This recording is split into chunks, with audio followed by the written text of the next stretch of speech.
Ontario has declared its intention to impose a 25% surcharge on electricity exports to the United States.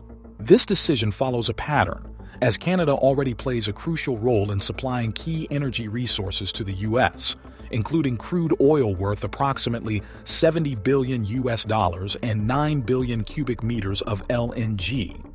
With such control over essential energy supplies, Canada holds significant leverage in economic negotiations. The critical question remains: if Canada exerts this power, will Washington yield to its demands? Ontario, Canada's largest industrial province, has effectively secured a major advantage in this economic confrontation by enforcing this tariff.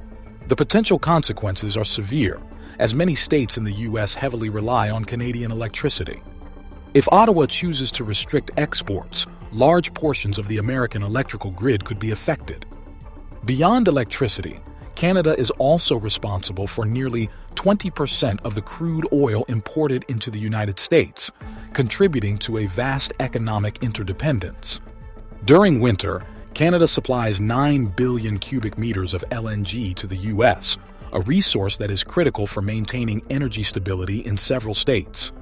Ottawa's message is clear. Should the Trump administration proceed with further tariff implementations, Canada will respond with an immediate 25% surcharge on electricity exports. Furthermore, it is prepared to cut off power supplies entirely if necessary. The energy trade between these two nations has transformed into a precarious game of economic strategy. However, energy is not the only industry at risk. The automotive sector, which has long fostered a close economic relationship between Canada and the U.S., is also under pressure. In 2024, Canada exported vehicles and automotive parts worth over $30 billion to the United States. In retaliation for Trump's imposition of a 25% tariff on imported cars, Canada swiftly revoked tax incentives for American electric vehicles, specifically targeting Tesla. This move could result in a sharp increase in car prices across the U.S., exacerbating a parts shortage in automobile manufacturing hubs such as Detroit. Rising production costs could lead to unprecedented financial burdens for American car manufacturers. Mark Carney, a key figure in Canadian economic policy, made it explicitly clear: the era of deep economic integration and close security cooperation between Canada and the United States has come to an end. The economic ties between these two countries are extensive, with nearly $45 billion in agricultural trade occurring annually. Key commodities include canola, wheat, meat, and dairy products. Carney's most recent strategy includes the potential for imposing retaliatory tariffs on Canadian canola exports, which alone contribute $6 billion per year to the U.S. market. Such actions could have a direct impact on food prices, causing the cost of meat and dairy in American supermarkets to surge, further fueling inflation. Economic analysts warn that if Canada enforces these agricultural restrictions, American households will quickly feel the effects through their everyday grocery bills. The repercussions of such measures could extend beyond tariffs. Carney has proactively initiated trade discussions with European and Asian markets, seeking alternative commercial partnerships to reduce dependency on the U.S. Preliminary agreements have already been reached with France and the United Kingdom regarding energy and automotive supply chains, positioning Canada for a more diversified trade portfolio. European media outlets have speculated whether Canada is deliberately stepping out from under the economic shadow of the United States.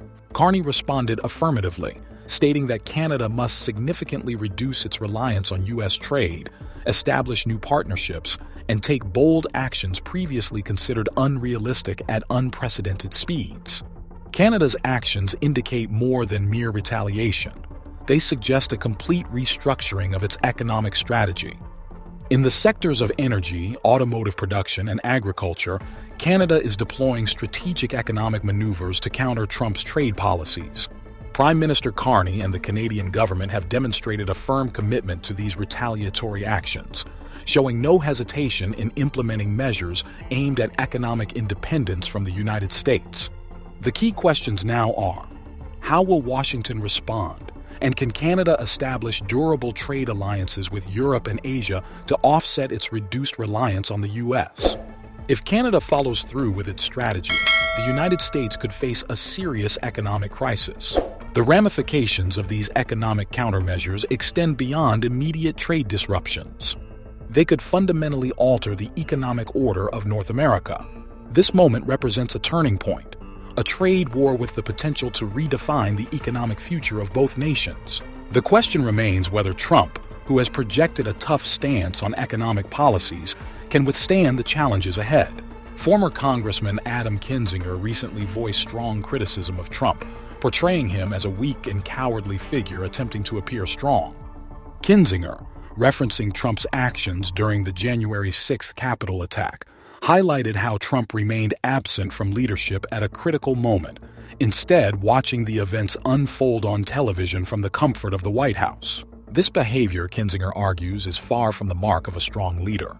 Drawing from his own military experience in Iraq, Kinzinger emphasized that true bravery involves self-sacrifice for the greater good, something he believes Trump is incapable of understanding. Trump, who has previously spoken disparagingly of veterans like John McCain, has consistently dodged military service himself, citing various deferments, including a medical excuse for a foot condition. Kinzinger further likened Trump's public persona to that of a WWE performer, arguing that his displays of strength and confidence are nothing more than a facade. Behind this thin veneer, Trump is insecure and constantly seeking validation from others. This raises questions about his true leadership capabilities and whether he possesses the mental resilience required to navigate real crises. Another anecdote Kinzinger shared involved Trump's rumored body odor, describing a mix of armpits, ketchup, makeup, and other unpleasant scents. While seemingly trivial, this remark was meant to illustrate Trump's obsession with image and external validation. More importantly, Kinzinger pointed out that Trump consistently plays the victim whenever faced with criticism, deflecting responsibility rather than confronting reality head-on. According to Kinzinger, a true leader is not the one who speaks the loudest, but rather the one who can acknowledge mistakes and face adversity with resilience. Instead, Trump creates a false persona to mask his fears and insecurities, making him an unreliable leader in times of crisis. The impact of Kinzinger's critiques extends beyond personal attacks. They have deep implications for American politics. The divide within the Republican Party is more pronounced than ever, with Trump's presence now representing a battle over not just political power, but also the fundamental values and characteristics of leadership. Kinzinger's perspective, as a veteran who has faced real-life dangers, compels Americans to consider whether Trump is genuinely capable of leading the nation through difficult times, or if he is merely an illusion of strength. The economic challenges facing the United States extend beyond its political divisions. The country is now grappling with a trade war valued at $60 billion as key global players, including Canada and the European Union, retaliate against Trump's tariff policies. Since the Trump administration imposed a 25% tariff on aluminum and steel, Canada and the EU have responded with their own retaliatory measures, heightening economic tensions. Canada, deeply integrated with the U.S. economy, has placed counter tariffs on American goods amounting to $16.6 billion, including key materials such as steel, aluminum, and various consumer products. The impact of these tariffs is substantial, particularly in the automotive and construction industries, which rely heavily on these materials. Data from the World Trade Organization, WTO, indicates that Trump's tariff policies have already begun to negatively affect American industries. Within just 1 month of these tariffs taking effect, U.S. exports to key trading partners such as Canada and the EU declined significantly. The U.S. steel industry reported an 8% production decrease in the first quarter of 2025, marking one of the most significant declines in recent years. The European Union has also taken strong measures, imposing retaliatory tariffs worth $28 billion on American products, including automobiles, wine, and agricultural goods. The EU's strategy not only focuses on immediate retaliation, but also aims to protect its industries long-term and reduce reliance on the U.S. market. These actions signal a shift towards a more independent economic future for Europe, with potential long-term implications for transatlantic trade relations.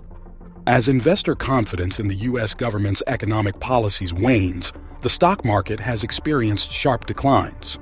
Reports from major financial institutions like J.P. Morgan and Goldman Sachs indicate that U.S. stock indices, including the S&P 500 and the Dow Jones, have suffered their largest losses since the 2008 financial crisis.